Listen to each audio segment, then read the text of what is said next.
السلام عليكم ورحمة الله وبركاته. الحمد لله رب العالمين والصلاة والسلام على رسوله الأمين وعلى آله وصحبه أجمعين أما بعد. শ্রোতা মণ্ডলী, আজিৰ এই পৰ্বত আমি আলোচনা কৰিম জুলহিজ্জা মাহৰ প্ৰথম 10 দিনৰ ফজিলত আৰু আমল। সকলো ধৰণৰ প্ৰশংসা কেৱল মাত্ৰ আল্লাহ ৰাব্বুল আলামিনৰ বাবে আৰু দৰুদ সালাম বৰ্ষিত হোক আমাৰ প্ৰিয় নবী মুহাম্মদ সাল্লাল্লাহু আলাইহি ওয়াসাল্লাম আৰু তেওঁৰ পৰিয়ালবৰ্গ আৰু সাহাবীসকলৰ প্ৰতি। শ্ৰোতা মণ্ডলী, আল্লাহ তাআলা অতি দয়ালু, সেয়ে তেওঁ নিজ বান্দাসকলক তওবাৰ সুযোগ দি ভাল পায়। তেওঁ বিচাৰে বান্দাসকলে ইবাদতৰ মাধ্যমত তেওঁৰ নৈকট্য লাভ কৰক। এই উদ্দেশ্যে তেওঁ আমাৰ বাবে বছৰত কিছুমান বৰকতময় আৰু কল্যাণবাহী দিন ধাৰ্য কৰিছে, যাতে আমলৰ সওয়াব বৃদ্ধি কৰা হয়। আমি পৰীক্ষাৰ দিনবোৰত সৰ্বোচ্চ চেষ্টা চলাওঁ যাতে সবাতোকৈ ভাল ফলাফল অৰ্জন কৰিব পাৰোঁ। তেন্তে কিয় আখিৰাতৰ বাবে এই পৰীক্ষাৰ দিনবোৰত সৰ্বাধিক প্ৰচেষ্টা ব্যয় নকৰিম?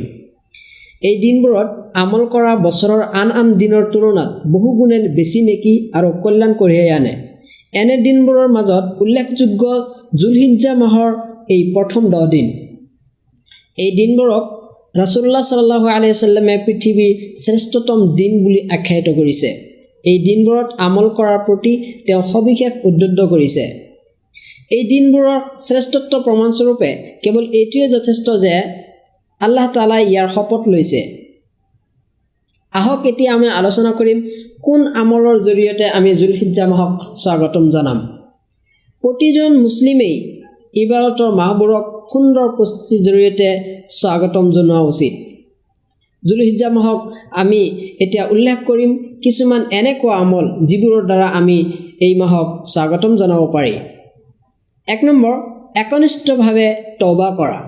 তওবা অৰ্থ প্ৰত্যাৱৰ্তন কৰা বা উভতি অহা। যিবোৰ কথা আৰু কাম আল্লাহ ৰাব্বুল আলামিনে অপছন্দ কৰে সেইবোৰ কাম বৰ্জন কৰি যিবোৰ কথা আৰু কাম তেওঁ পছন্দ কৰে তাৰ ফালে উভতি অহা। লগতে অতীতত এই ধৰণৰ কামত লিপ্ত হোৱাৰ বাবে অন্তৰৰ পৰা অনুতাপ আৰু অনুশোচনা ব্যক্ত কৰা। জুলহিজ্জাৰ শুভ আগমনৰ আগতেই আটাইতকৈ বেছি তওবা আৰু সকলো ধৰণৰ গুনাহৰ পৰা উভতি অহাৰ প্ৰতি গুৰুত্ব দিয়া দৰকাৰ। সাৰ্থক তওবা সেইটোৱেই যাৰ মাজত 3টা বৈশিষ্ট্য আছে। প্ৰথমটো হৈছে গুনাহটো সম্পূৰ্ণভাৱে বৰ্জন কৰা, দ্বিতীয়টো হৈছে গুনাহৰ বাবে অনুতপ্ত হোৱা, আৰু তৃতীয়টো হৈছে এই গুনাহটো ভৱিষ্যতত নকৰাৰ সংকল্প কৰা। বাস্তৱতে এইটোৱেই এটা তওবাৰ সুবৰ্ণ সময়। দয়াময় আল্লাহে এই সময় বেছি বেছি তওবাৰ তৌফিক দিয়ে আৰু অধিক পৰিমাণে বান্দাৰ তওবা কবুল কৰে। যেনে আল্লাহ তাআলাই কৈছে, ফাআম্মা মান তাবা ওয়া আমানা ওয়া আমিলা সালিহান ফাআসা আন ইয়াকুনা মিনাল মুফলিহিন। যিয়ে তওবা কৰিছে, ঈমান আনিছে আৰু সৎকৰ্ম কৰিছে, আশা কৰা যায় তেওঁ সাফল্য অৰ্জনকাৰীসকলৰ অন্তৰ্ভুক্ত হ'ব। সূৰা কাছাছ আয়াত নম্বৰ 67। আল্লাহ তাআলাই আৰু কৈছে, কুল ইয়া ইবাদিয়াল্লাযীনা আসৰাফু আলা আনফুসিহিম লা তাকনাতু মিৰ ৰাহমাতিল্লাহ ইন্নাল্লাহা ইয়াগফিৰুয যুনুবা জামিআ ইন্নাহু হুয়াল গফুৰুৰ ৰহিম। কোৱা, হে মোৰ বান্দাসকল, যিহঁতে নিজৰ ওপৰত অন্যায় কৰিছা, তোমালোকে আল্লাহৰ ৰহমতৰ পৰা নিৰাশ নহবা। নিশ্চয় আল্লাহে সকলো পাপ ক্ষমা কৰি দিব। নিশ্চয় তেওঁ ক্ষমাশীল, পৰম দয়ালু। সূৰা জুমাৰ আয়াত নম্বৰ 53। 2 নম্বৰ, এই সুবৰ্ণ সুযোগক সদ্ব্যৱহাৰ কৰিবলৈ দৃঢ় সংকল্প কৰা। সকলোৰে উচিত এই দিনবোৰক পুণ্যময় কাম আৰু কথাৰে অতিবাহিত কৰা। যি ব্যক্তি কোনো কামৰ সংকল্প কৰে, আল্লাহে তাক সহায় কৰে। তাৰ বাবে সহায়কাৰী উপায় আৰু উপকৰণ প্ৰস্তুত কৰি দিয়ে। যিয়ে আল্লাহৰ লগত সত্যবাদিতা দেখায়, আল্লাহে তাক সততা আৰু সফলতাৰে ভূষিত কৰে। যেনে আল্লাহ তাআলাই কৈছে, ওয়াল্লাযীনা জাহাদু ফীনা লানাহদিয়ান্নাহুম সুবুলানা ওয়া ইন্নাল্লাহা লামাআল মুহসিনিন।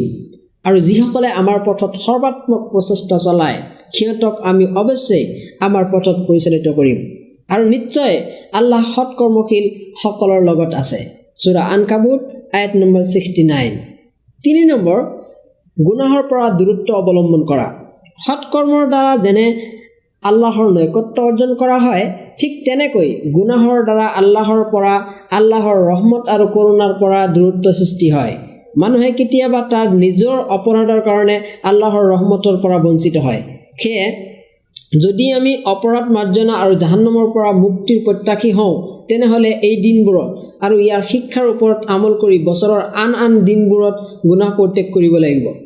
কোনোবাই যেতিয়া অৱগত হয় যে তাৰ বাবে ডাঙৰ উপহাৰ এটা অপেক্ষা কৰি আছে তেতিয়া তাৰ বাবে যিকোনো কষ্ট সহ্য কৰা সহজ হৈ পৰে। এতেকে সেই মুছলিম ভাই আপুনি এই দিনবোৰক যথাযথভাৱে কামত লগাবলৈ সচেষ্ট হওক।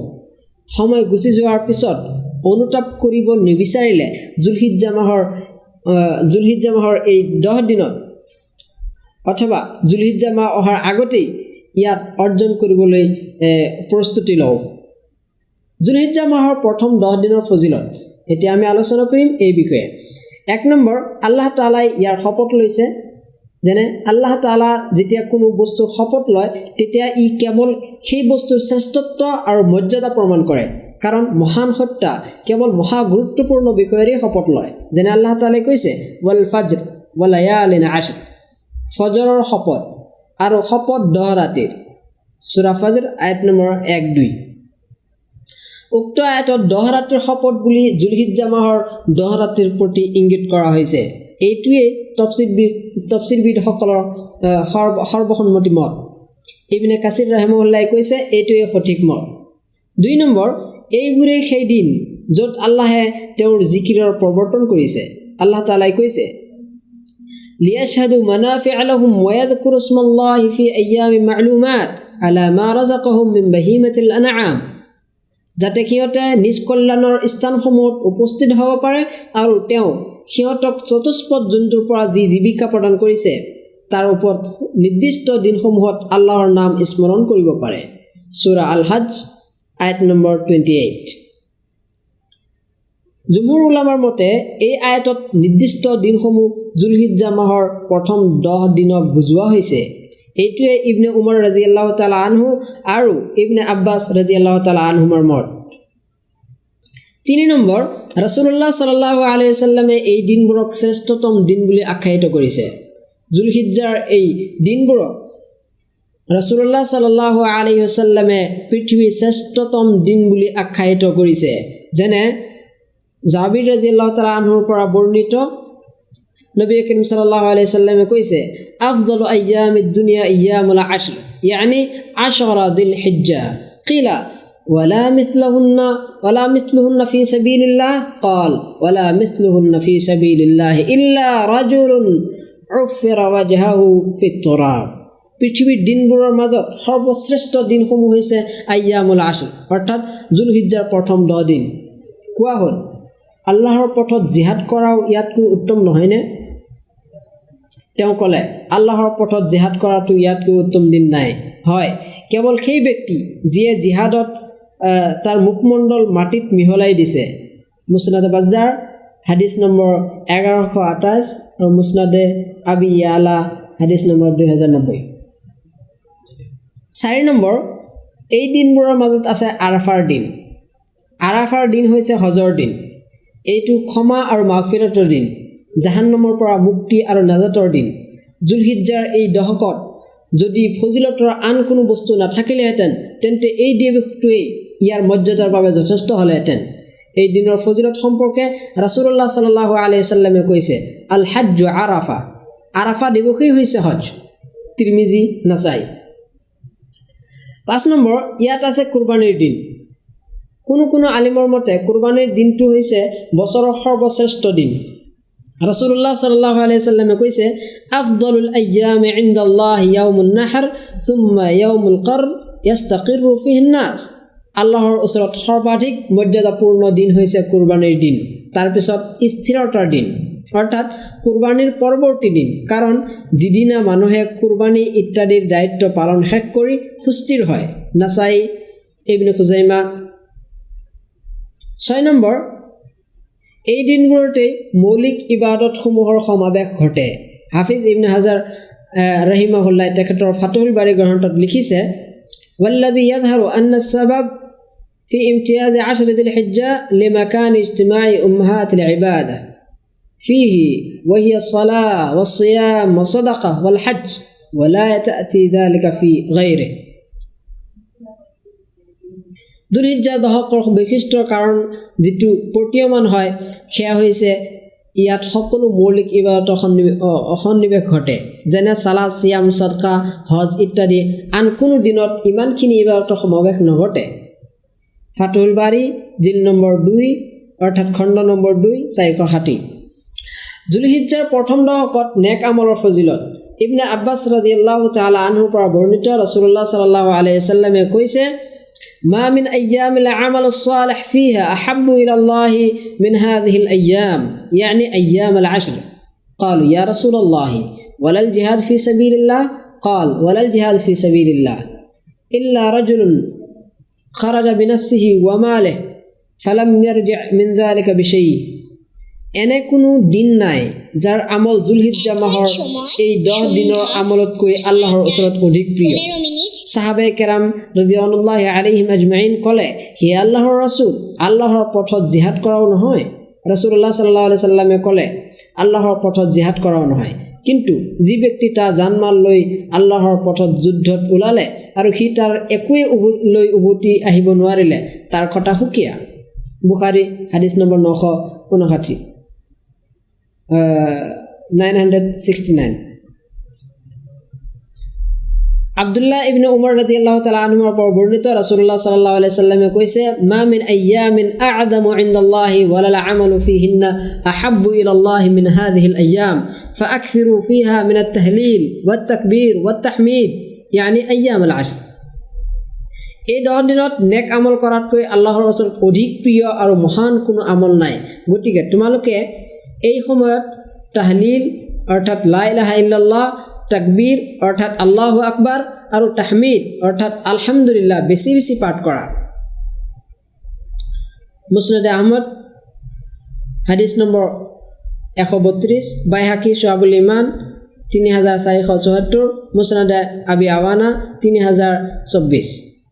আন এক বৰ্ণনাত ৰাসূলুল্লাহ সাল্লাল্লাহু আলাইহি সাল্লামে কৈছে, মা মিন আইয়ামিন আফদালু ইনদাল্লাহি মিন আইয়ামি আশর যিলহিজ্জা।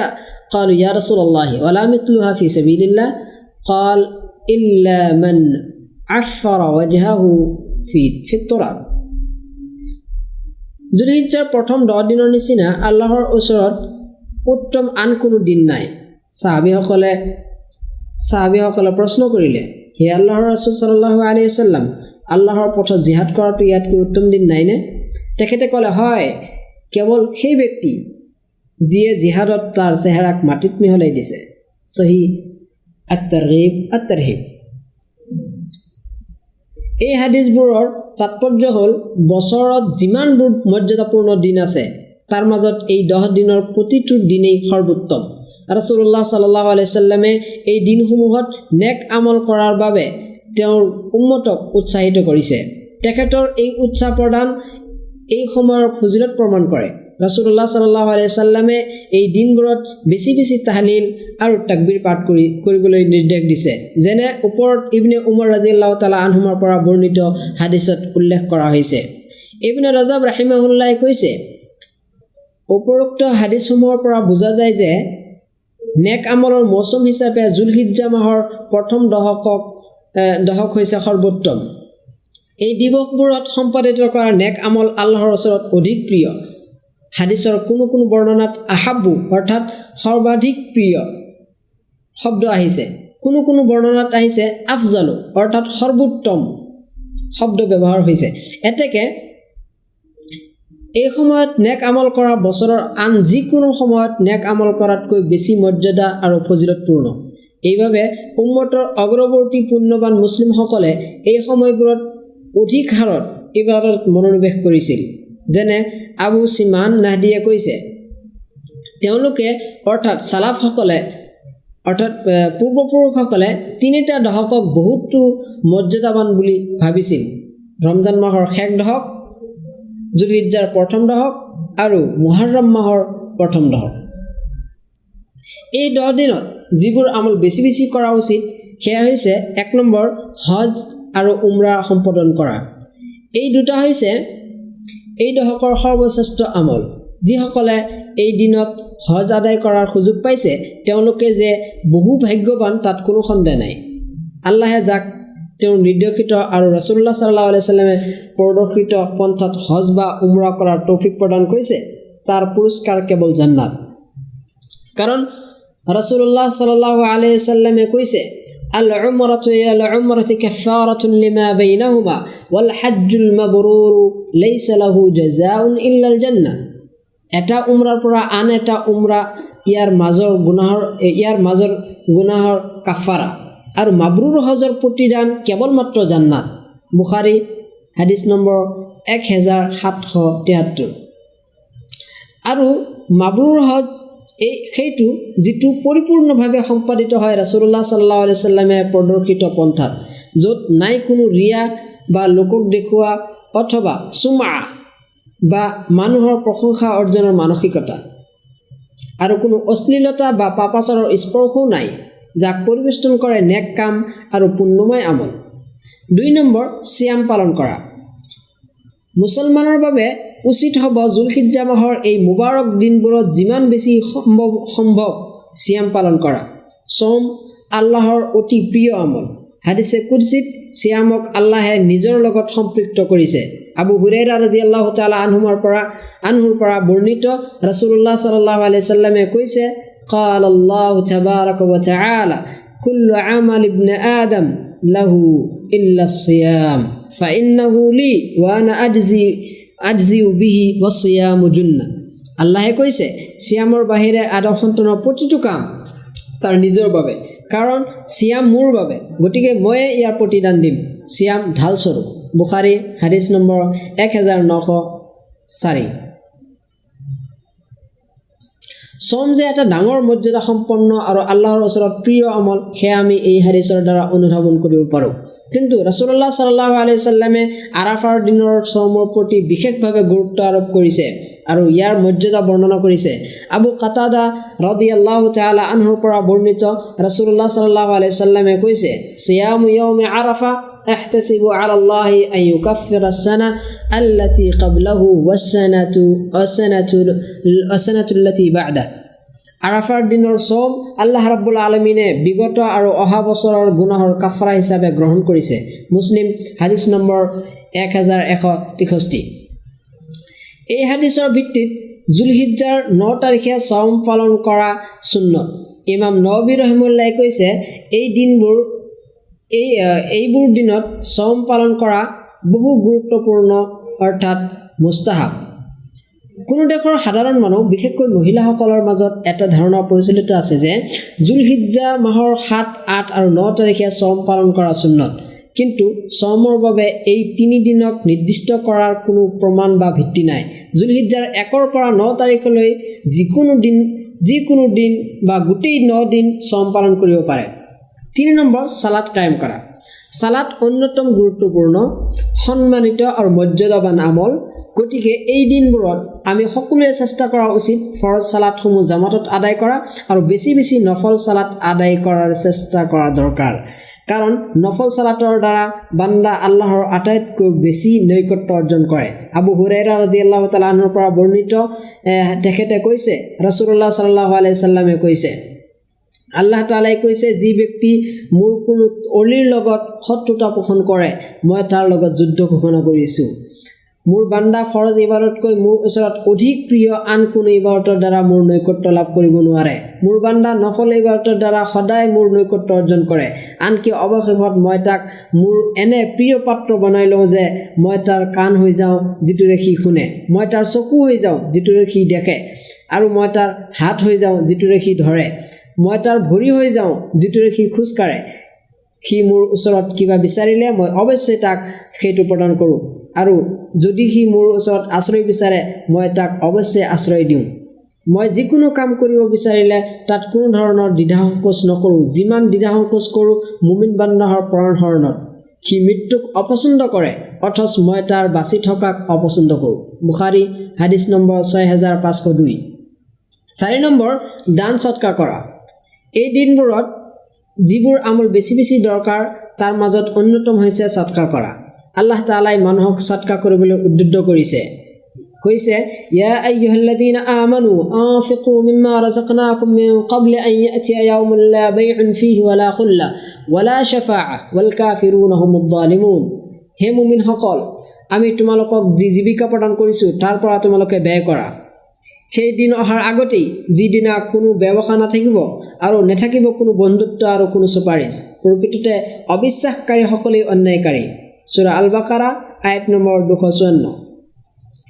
আবু হুৰাইৰা ৰাদিয়াল্লাহু তাআলা আনহুৰ পৰা বৰ্ণিত ৰাসূলুল্লাহ সাল্লাল্লাহু আলাইহি সাল্লামে কৈছে, মা নাকাসা সাদাকাতুম মিন মালিন ওয়া মা যাদাল্লাহু আবদান বিআফওয়িন ইল্লা ইজ্জান ওয়া মা তাওয়াদাআ আহাদুন লিল্লাহি ইল্লা রাফাআহুল্লাহ। সদকা সম্পদক কেতিয়াও হ্ৰাস নকৰে। ক্ষমাৰ দ্বাৰা আল্লাহে বান্দাৰ মৰ্যাদা বৃদ্ধি কৰে আৰু কোনোৱে আল্লাহৰ বাবে বিনয়ী হ'লে আল্লাহে তাক উচ্চ মৰ্যাদা সম্পন্ন কৰে। মুছলিম হাদিছ নম্বৰ 6757। 5 নম্বৰ, তাকবীৰ, তাহমিদ আৰু তাসবিহ পাঠ কৰা। এইবোৰ দিনত তাকবীৰ অৰ্থাৎ আল্লাহু আকবাৰ, তাহমিদ অৰ্থাৎ আলহামদুলিল্লাহ, তাহলিল অৰ্থাৎ লা ইলাহা ইল্লাল্লাহ আৰু তাসবিহ সুবহানাল্লাহ পঢ়া সুন্নত। এই দিনসমূহত জিকিৰ আজকাৰৰ বিশেষ গুৰুত্ব আছে। হাদিছত আহিছে যে আব্দুল্লাহ ইবনে উমৰ ৰাদিয়াল্লাহু তাআলা আনহুৰ পৰা বৰ্ণিত ৰাসূলুল্লাহ সাল্লাল্লাহু আলাইহি সাল্লামে কৈছে, এই 10 দিনত নেক আমল কৰাতকৈ বেছি আল্লাহৰ ওচৰত প্ৰিয় আৰু মহান কোনো আমল নাই। সেয়ে তোমালোকে এই দিনসমূহত তাহলিল অৰ্থাৎ লা ইলাহা ইল্লাল্লাহ, তাকবীৰ অৰ্থাৎ আল্লাহু আকবাৰ আৰু তাহমিদ আলহামদুলিল্লাহ বেছি বেছি পাঠ কৰা। বাইহাকি শুআবুল ঈমান হাদিছ নম্বৰ 3474, মুছনাদে আবি আৱানা হাদিছ নম্বৰ 3024। তাকবীৰৰ শব্দসমূহ হৈছে এই ধৰণৰ: আল্লাহু আকবাৰ, লা ইলাহা ইল্লাল্লাহ, আল্লাহু আকবাৰ ওয়ালিল্লাহিল হামদ। উল্লেখ্য যে বৰ্তমান তাকবীৰ হৈ পৰিছে এটা পৰিত্যক্ত আৰু বিলুপ্তপ্ৰায় সুন্নত। আমাৰ সকলোৰে কৰ্তব্য এই সুন্নতৰ পুনৰুজ্জীৱনৰ লক্ষ্যত এই সংক্ৰান্ত ব্যাপক প্ৰচাৰণ চলোৱা। হাদিছত উল্লেখিত আছে যে যি ব্যক্তি মোৰ সুন্নতসমূহৰ পৰা এটা সুন্নত পুনৰুজ্জীৱিত কৰিলে, যিটো মোৰ পিছত বিলুপ্ত হৈ গৈছিল, তাক সেই পৰিমাণ সওয়াব দিয়া হ'ব যি পৰিমাণ তাৰ ওপৰত অৰ্থাৎ সেই সুন্নতৰ ওপৰত আমল কৰা হ'ব, আৰু আমলকাৰীসকলৰ সওয়াবৰ পৰা বিন্দু পৰিমাণো হ্ৰাস কৰা নহ'ব। তিৰমিজি হাদিছ নম্বৰ 677। জুলহিজ্জা মাহৰ আদিৰ পৰা আয়ামে তাশৰিক শেষ নোহোৱা পৰ্যন্ত এই তাকবীৰ পাঠ কৰা সকলোৰে বাবে মুস্তাহাব। কিন্তু বিশেষভাৱে আৰাফা দিৱসৰ ফজৰৰ পিছৰ পৰা মিনাৰ দিনসমূহৰ শেষ পৰ্যন্ত অৰ্থাৎ যিদিনা মিনাত শিলগুটি দলিয়াই শেষ কৰিব, সেইদিনা আসৰ পৰ্যন্ত প্ৰত্যেক সালাতৰ পিছত এই তাকবীৰ পাঠ কৰাৰ বাবে বিশেষ গুৰুত্ব দিয়া হৈছে। আব্দুল্লাহ ইবনে মাসউদ ৰাদিয়াল্লাহু তাআলা আনহু আৰু আলী ৰাদিয়াল্লাহু তাআলা আনহুৰ পৰা এই মতটো বৰ্ণিত। ইবনে তাইমিয়া ৰাহিমাহুল্লাহে কৈছে, ইয়াক সবাতোকৈ বিশুদ্ধ মত বুলি তেখেতে আখ্যায়িত কৰিছে। উল্লেখযোগ্য যে যদি কোনো ব্যক্তি ইহৰাম বান্ধে তেন্তে সেই তালবিয়াৰ লগত মাজে মাজে তাকবীৰ পাঠ কৰিব। হাদিছ এই বিষয়টো প্ৰমাণিত। ইবনে তাইমিয়া মজমু ফাতৱা 24 নম্বৰ খণ্ড 220। 6 নম্বৰ, পশু কুৰবানী কৰা। এই দিনবোৰৰ 10ম দিনত সামৰ্থ্যৱান ব্যক্তিৰ বাবে কুৰবানী কৰা সুন্নতে মুআক্কাদা। আল্লাহ ৰাব্বুল আলামিন তেওঁৰ নবীক কুৰবানী কৰিবলৈ নিৰ্দেশ দিছে। যেনে আল্লাহ তাআলাই কৈছে, ফাছল্লি লিৰাব্বিকা ওয়ানহাৰ, আপুনি আপোনাৰ প্ৰতিপালকৰ উদ্দেশ্যে সালাত আদায় কৰক আৰু কুৰবানী কৰক। সূৰা আল কাউছাৰ আয়াত নম্বৰ 2। এই 10 দিনৰ অন্যতম প্ৰিয় আমল হৈছে কুৰবানীৰ পশু জবেহ আৰু গৰীবসকলৰ মাজত ইয়াৰ মাংস বিতৰণৰ দ্বাৰা আল্লাহৰ বিশেষ নৈকট্য লাভ হয়। ইয়াৰ দ্বাৰা গৰীবসকলৰ প্ৰতি সহমৰ্মিতা প্ৰকাশ পায় আৰু সিহঁতৰ কল্যাণ সাধন হয়। আন সাধাৰণ আমল বেছি বেছি কৰা, যেনে ওপৰত যি নেক আমলবোৰৰ কথা আমি উল্লেখ কৰিছোঁ, এইবোৰৰ বাহিৰেও আন কিছুমান নেক আমল আছে যিবোৰ এই দিনসমূহত বেছি কৰা যায়, যেনে কোৰআন তিলাৱত, জিকিৰ, দোৱা, দান সদকা, পিতৃ মাতৃৰ লগত ভাল ব্যৱহাৰ, আত্মীয়তাৰ হক আদায় কৰা, সৎ কামৰ আদেশ আৰু অসৎ কামৰ পৰা নিষেধ কৰা, সালামৰ প্ৰচাৰ কৰা, মানুহক আহাৰ কৰোৱা, প্ৰতিবেশীসকলৰ লগত সদাচৰণ কৰা, অতিথিক সন্মান কৰা, পথৰ পৰা কষ্টদায়ক বস্তু আঁতৰ কৰা, আনৰ অভাৱ প্ৰয়োজন পূৰণ কৰা, ৰাছুলুল্লাহ সাল্লাল্লাহু আলাইহি ওয়াসাল্লামৰ ওপৰত দৰুদ পঢ়া, স্ত্ৰী আৰু সন্তানৰ বাবে অৰ্থ ব্যয় কৰা, আনক কষ্ট নিদিয়া, অধীনস্থসকলৰ প্ৰতি সদয় হোৱা, পিতৃ মাতৃৰ বন্ধু বান্ধৱীৰ প্ৰতি শ্ৰদ্ধা দেখুওৱা, মুছলিম ভাতৃৰ অজানিতে তাৰ বাবে দোৱা কৰা, প্ৰতিশ্ৰুতি আৰু আমানত ৰক্ষা কৰা, হাৰাম বস্তুৰ পৰা দৃষ্টি সংযত ৰখা, সুন্দৰভাৱে উজু কৰা, আজান আৰু ইকামতৰ মাজত দোৱা কৰা, জুমাৰ দিনা সূৰাতুল কাহাফ তিলাৱত কৰা, মছজিদত আগমন কৰা, সুন্নত সালাতসমূহ দায়িত্বশীলতাৰে আদায় কৰা, ঈদগাহত গৈ ঈদুল আজহাৰ সালাত আদায় কৰা, প্ৰত্যেক সালাতৰ পিছত আল্লাহৰ জিকিৰ কৰা, হালাল উপাৰ্জন কৰা, মুছলিম ভাইসকলক আনন্দ দিয়া, দুৰ্বলসকলৰ প্ৰতি দয়াৱান হোৱা, কৃপণতা পৰিহাৰ কৰা, ভাল কামত সহায় কৰা, ল'ৰা ছোৱালীক সুশিক্ষা দিয়া, কল্যাণ কামত মানুহক সহযোগিতা কৰা ইত্যাদি ইত্যাদি কামবোৰ। এইবোৰৰ প্ৰতিটোৱে ইমান আৰু আল্লাহৰ মহব্বত বৃদ্ধি কৰে, ফলত আল্লাহেও তাক ভাল পায়। এইবোৰ গোটেই এজন মুমিনৰ চৰিত্ৰৰ অংশ। এইবোৰৰ দ্বাৰা এজন মানুহ প্ৰকৃত মানুহত পৰিণত হয়। আল্লাহে এইবোৰৰ দ্বাৰা আত্মিক প্ৰশান্তি প্ৰদান কৰে। আল্লাহ তাআলা আমাক আটাইকে সেইসকল ব্যক্তিৰ মাজত অন্তৰ্ভুক্ত কৰক যিসকলে এই সুবৰ্ণ সুযোগৰ সৰ্বোত্তম ব্যৱহাৰ কৰে। আমিন।